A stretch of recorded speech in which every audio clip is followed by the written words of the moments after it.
Une chambre principale dans une banlieue tranquille de l'Ohio, à 10h30 du soir. La maison est enfin silencieuse. Une femme est assise devant sa coiffeuse en bois, la lumière jaune d'une lampe à franges, jetant une lueur chaleureuse sur le miroir. Elle dévisse soigneusement le lourd couvercle d'un pot de cold cream de Pond's. Un léger cliquetis. Le parfum poudré et ténu de la lavande remplit la pièce. Elle attache ses cheveux en arrière avec un foulard en soie lisse, ses mains bougeant avec une précision exercée. Mais le côté étrange est le suivant. Ce qui ressemble à la fin de la journée est en réalité le début d'un deuxième service. La porte de la chambre était fermée, et pourtant sa performance était loin d'être terminée. Aujourd'hui, une femme abandonne son épuisement dès qu'elle rentre chez elle. Mais à l'époque, la chambre principale avait ses propres lois invisibles, des règles conçues pour maintenir une illusion de perfection sans effort, même dans l'obscurité. Voici 10 règles tacites que les épouses des années 1950 devaient suivre derrière la porte de la chambre.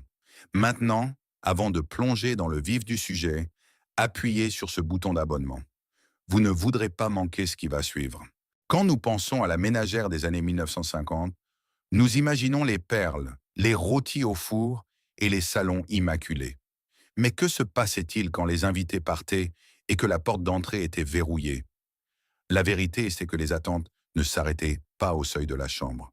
En fait, elles ne faisaient que devenir plus privées. Ces 10 règles tacites n'ont jamais été imprimées dans les magazines. Elles étaient discrètement absorbées par des femmes qui comprenaient qu'un mariage réussi exigeait une sorte de discipline implacable. Plus on regarde de près, moins ces habitudes semblent démodées. Ce qui a disparu n'était pas seulement un ensemble de routines, c'était la dignité tranquille requise pour les maintenir. Nous faisons le compte à rebours de 10 à 1. Au moment où nous atteindrons la règle finale, vous réaliserez qu'il ne s'agissait jamais seulement de plaire à un mari. Il s'agissait de protéger sa propre identité. Et le compte à rebours commence avec la toute première illusion de la journée. Numéro 10. Le secret du visage du matin. Se réveiller à côté de la personne que l'on aime est censé être le moment le plus détendu de la journée. Mais en 1955, la matinée commençait avant même que le mari n'ouvre les yeux. C'était une règle tacite qu'une femme ne devait jamais laisser son mari voir son vrai visage du matin, marqué par le sommeil. Se réveillant souvent 15 à 30 minutes plus tôt, elle se glissait silencieusement hors des lourdes couvertures en laine, ses pieds nus touchant le carrelage froid de la salle de bain. Un éclat d'eau glacée, un rapide coup de houppette de poudre pour le visage côti, et peut-être un léger trait d'un rouge à lèvres, rose pâle de Revlon. Elle passait un peigne dans ses cheveux pour lisser les nœuds de la nuit avant de se glisser à nouveau dans le lit, prétendant qu'elle venait juste de se réveiller. Aujourd'hui, nous appuyons sur le bouton de rappel d'alarme et acceptons la réalité désordonnée des matins. Mais à l'époque, l'illusion d'une beauté naturelle et sans effort devait être maintenue dès la toute première seconde de lumière du jour. Ce n'était pas seulement de la vanité, c'était un standard attendu de grâce conjugale. Numéro 9. La chemise de nuit sans effort. Quand la femme moderne est prête pour le lit, elle attrape un t-shirt trop grand ou un pantalon de jogging en flanelle usée. Le confort est la seule priorité. Mais derrière la porte de la chambre de la maison du milieu du siècle, les vêtements de nuit étaient encore une affaire formelle. La chemise de nuit sans effort était tout sauf cela. Les catalogues des grands magasins vendaient des kilomètres de tricots de nylon, de rayonne et de dentelle rigide. Ces vêtements bruissaient à chaque mouvement, et les tissus transparents et glissants n'offraient presque aucune chaleur par une nuit glaciale de janvier. De nombreuses femmes passaient même une partie de leur routine de repassage du mardi à lisser les plis de leurs vêtements de nuit. La chambre n'était pas un endroit pour se laisser aller. C'était simplement une extension plus douce du salon. Elle était toujours sur scène. Porter un t-shirt déguenillé et confortable au lit était vu comme un signe de laisser aller, un échec à maintenir la romance vivante. Numéro 8. Ne le laissez jamais voir les bigoudis. Obtenir ces ondulations parfaitement sculptées des années 1950 exigeait une intervention mécanique. Mais une bonne épouse savait que la machinerie de la beauté devait rester strictement invisible. Ces rouleaux métalliques rigides, les cylindres en mousse rose serrés et les dizaines d'épingles à cheveux pointus tirant sur le cuir chevelu étaient considérés comme profondément peu romantiques. Dormir dessus donnait l'impression de poser sa tête sur un sac de pierre. Pourtant, le mari ne devait jamais voir cette lutte physique. Les femmes apprenaient à envelopper expertes leur tête dans d'élégants foulards en soie ou des bonnets de nuit pastel, les nouant juste ce qu'il fallait pour cacher le matériel en dessous. La douleur était privée, le résultat était public. C'était un rappel physique que son confort passait toujours après sa présentation. Ses premières règles concernaient principalement l'apparence, le fait de garder le lourd labeur de la beauté caché dans les ombres de la pièce. Mais une fois que l'on remarque combien d'efforts étaient bien consacrés à une simple nuit de sommeil, la vérité plus large devient difficile à ignorer.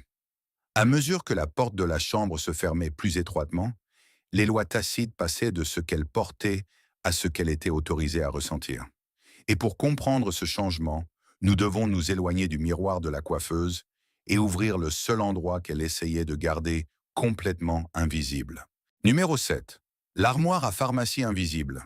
Aujourd'hui, on ouvre une armoire de salle de bain partagée et on voit tout.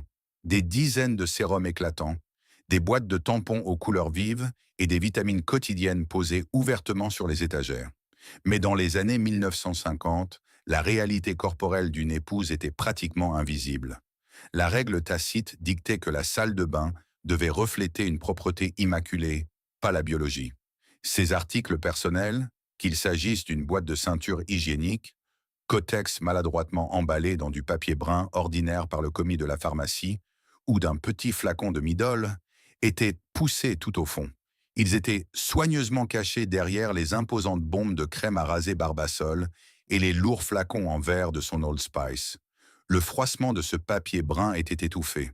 Sa douleur, ses cycles mensuels et ses inconforts physiques étaient considérés comme déplaisants. Quelque chose à gérer dans le secret absolu. Elle était censée être la femme parfaite, mais elle n'était pas autorisée à laisser traîner les preuves physiques de sa féminité. Numéro 6. La frontière de la coiffeuse. Si l'armoire à pharmacie appartenait au confort du mari, la coiffeuse appartenait entièrement à elle. Ce n'était pas seulement un meuble, c'était une frontière psychologique. Une chambre typique du milieu du siècle comportait une coiffeuse en bois avec un grand miroir et plusieurs tiroirs peu profonds. Alors que le reste de la maison était dévoué au service des enfants et du mariage, ces quelques pieds carrés de verre et de bois étaient sa forteresse privée. À l'intérieur de ces tiroirs, sentant légèrement la poudre pour le visage renversé et le parfum soir de Paris, elle gardait des choses qui étaient strictement à elle. Un lourd miroir à main à dos d'argent, ses épingles à cheveux spécifiques, peut-être une vieille lettre. Les maris savaient implicitement qu'il ne fallait jamais fouiller dans la coiffeuse. Aujourd'hui, nous exigeons un espace personnel via des salles de bain séparées ou des smartphones verrouillés. Mais à l'époque, la seule revendication d'une femme à une intimité sans être dérangée était le petit banc en bois tiré devant ce miroir. Numéro 5. L'interdiction des finances domestiques après 20 heures. À mesure que la soirée avançait, les règles s'étendaient au-delà des objets physiques et entraient dans le domaine de la conversation. Au moment où le loquet de la porte de la chambre se fermait, on attendait d'une épouse qu'elle laisse le stress de la gestion de la maison au rez-de-chaussée. La règle tacite était simple. Pas de discussion sur les finances du ménage après 8 heures. La chambre principale était conçue pour être le refuge du mari contre les dures réalités de sa journée de travail. Si le compte de crédit Sears Roebuck était en retard, ou si l'enveloppe d'épicerie pour la semaine devenait dangereusement mince, elle portait cette anxiété seule dans le noir. Alors que les couples modernes règlent souvent leurs soucis financiers en étant allongés au lit, l'épouse des années 1950 avalait sa panique. Elle lissait les draps, gardait une voix légère et protégeait son repos au détriment de sa propre tranquillité d'esprit. À ce stade, le schéma ne concerne plus les produits de beauté ou les meubles. Il s'agit de normes émotionnelles strictes. Les quelques règles suivantes s'éloignent de ce qu'elle cachait et regardent de plus près comment elle existait physiquement dans la pièce. Parce que même l'espace entre eux était soigneusement, délibérément mesuré. Numéro 4. L'illusion des lits jumeaux. Si vous regardez les vieilles sitcoms des années 1950, vous verrez toujours des couples mariés dormant dans des lits jumeaux séparés. Pendant longtemps, nous avons supposé qu'il s'agissait simplement de la censure télévisuelle. Mais pour de nombreux foyers américains de la classe moyenne, la configuration des lits jumeaux était une aspiration très réelle. Elle était vendue comme le summum de l'élégance moderne et de l'hygiène. Les lourds cadres en acajou étaient assis exactement à la distance d'une table de nuit. Ce petit écart physique était profond. Cela signifiait qu'une femme avait son propre matelas, ses propres draps en percale parfaitement bordés, et une fraction d'autonomie physique dans l'obscurité. Cela empêchait l'enchevêtrement disgracieux des membres et la réalité désordonnée d'un sommeil partagé et agité. C'était une frontière physique qui préservait la distance polie et digne requise d'un mariage convenable du milieu du siècle. Numéro 3. Le parfum de la discipline silencieuse. Une ménagère des années 1950 passait sa journée imprégnée des odeurs rudes du labeur domestique. Le piquant de l'eau de Javel dans la buanderie, la graisse lourde d'un rôti du dimanche, l'ammoniac utilisé pour frotter les sols en linoléum. Mais la chambre devait sentir comme si aucun de ses travaux n'avait jamais eu lieu. C'était le parfum de la discipline silencieuse. Les femmes tapissaient les tiroirs de leurs commodes de papier de cèdre et glissaient de petits sachets de lavande anglaise Yardley entre leurs sous-vêtements en nylon. Avant de se coucher, une épouse pouvait entr'ouvrir la fenêtre d'un pouce, laissant l'air glacial de l'hiver chasser toute odeur persistante de la cuisine.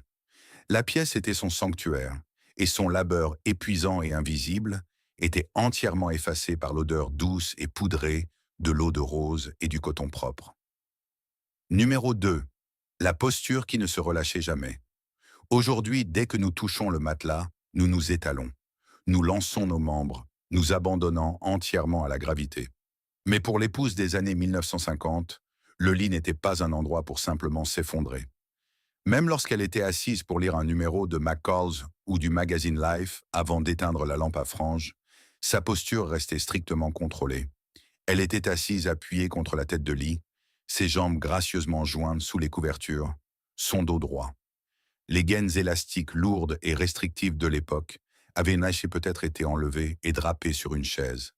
Mais le corset invisible demeurait.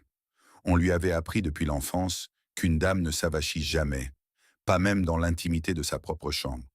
Son corps était une exposition constante et épuisante de bonne éducation. Ce n'était pas seulement des habitudes, c'était des normes silencieuses, répétées nuit après nuit, jusqu'à ce qu'elles deviennent une part de son caractère. Mais plus nous nous approchons du numéro 1, moins il s'agit de règles physiques, de meubles, de parfums ou de postures.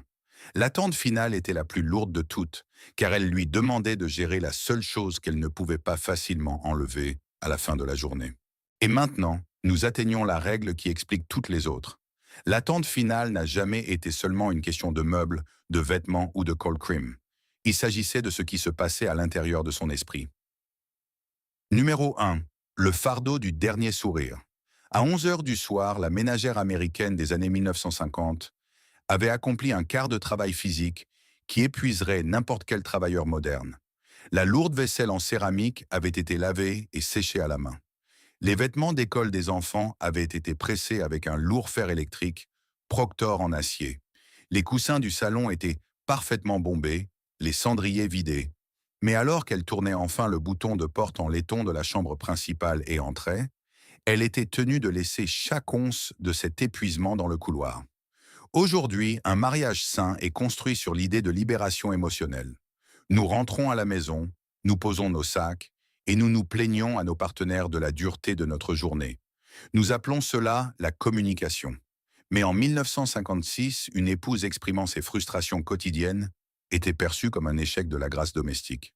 La règle tacite dictait qu'elle devait être l'encre émotionnelle du foyer, absorbant l'anxiété de la famille sans jamais laisser déborder la sienne.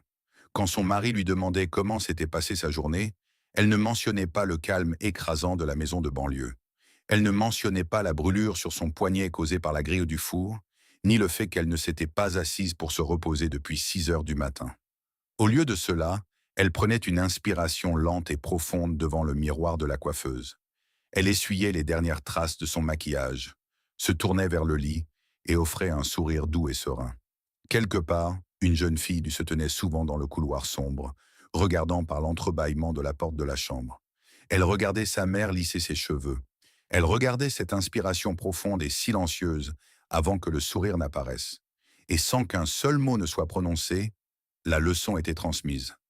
La fille apprenait que les vrais sentiments d'une femme était quelque chose à gérer avec soin, rangé dans les mêmes tiroirs sombres que ses médicaments et ses bigoudis. Ce n'était pas un mensonge, c'était une armure. Ce n'était pas seulement une routine nocturne, c'était un héritage de stoïcisme tranquille. Elle était l'amortisseur de tout le rêve de la famille américaine. Et le coût du maintien de ce beau rêve était simplement ceci: elle n'avait jamais, au grand jamais, le droit d'être fatiguée. Ce lourd labeur émotionnel était le fondement sur lequel toute l'époque reposait. Les règles physiques, le maquillage, les lits jumeaux, les armoires à pharmacie silencieuses, n'étaient que l'emballage. Ce qu'elles cachaient véritablement, c'était le poids de maintenir un monde parfait en rotation. Quand nous regardons en arrière la chambre des années 1950, il est facile de juger. Il est facile de regarder les chemises de nuit rigides, les armoires à pharmacie cachées et les lits jumeaux séparés, et de se sentir reconnaissant de ne plus vivre sous ces lois invisibles. Mais rejeter ces femmes comme étant simplement opprimées, c'est mal comprendre leur incroyable force. Ces règles tacites n'ont pas disparu parce qu'elles ont échoué. Elles ont disparu parce que le monde a enfin réalisé à quel point elles étaient lourdes. Ce qui a disparu n'était pas seulement le cold cream ou les bigoudis. Ce qui a disparu, c'est toute une génération de femmes qui croyaient discrètement que leur propre confort était un petit prix à payer pour la paix de leur famille. Elles ont construit une ère de prospérité américaine en utilisant leur propre discipline silencieuse comme fondation. Quelque part, un vieux miroir de coiffeuse capte encore la lumière jaune et chaude d'une lampe à franges. Quelque part, une fille se souvient encore du doux parfum de la lavande et de l'image de sa mère prenant une dernière inspiration profonde avant d'éteindre la lumière. Et sans un mot, le souvenir perdure. Si vous vous souvenez de la force tranquille des femmes de votre famille, parlez-nous d'elles dans les commentaires ci-dessous. N'oubliez pas d'aimer cette vidéo, de vous abonner à notre chaîne et de cliquer sur la vidéo sur votre écran pour découvrir d'autres secrets oubliés du passé américain.